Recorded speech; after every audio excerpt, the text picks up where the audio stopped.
আমরা নিজেদের সম্মান করি না, আর এটাই সত্য।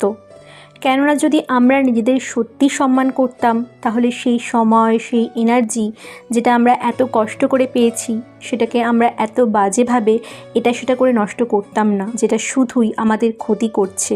এই দুনিয়াতে করার আমাদের কাছে অনেক কিছুই আছে, এছাড়াও কখনকার সময় চলে আসবে সেটাও আমরা জানি না। কিন্তু তারপরেও আমাদের ভেতর এত আত্মবিশ্বাস যে আমরা সারাদিন ধরে মোবাইল স্ক্রল করতেই থাকি, অন্যদের সাথে কোনো কারণ ছাড়াই আজে বাজে কথা বলে সময় নষ্ট করতে থাকি। আর এছাড়া সেই মহান ব্যক্তিদের কথা তো বাদই দিলাম, যারা শুধুমাত্র টাইম পাস করার জন্য যার তার সাথে রিলেশনশিপে জড়িয়ে পড়ে। কিন্তু আধ্যাত্মিক পথে চলতে চলতে আমরা বুঝতে পারি যে এতদিন আমরা নিজেদের সাথে কত খারাপ কাজই না করছিলাম। আমরা যদি সত্যি নিজেদের সম্মান করতাম বা ভালোবাসতাম, তাহলে সেটা আমাদের অ্যাকশনে স্পষ্ট হয়ে যেত।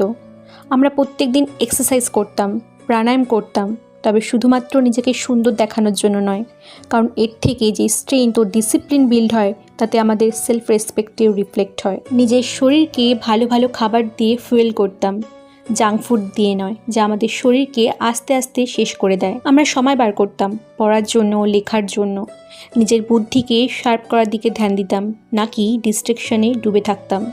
নিজেকে ভালোবাসা মানে নিজের এক্সেলেন্সকে প্রায়োরিটি দেওয়া, মেন্টালি, ফিজিক্যালি ও স্পিরিচুয়ালি।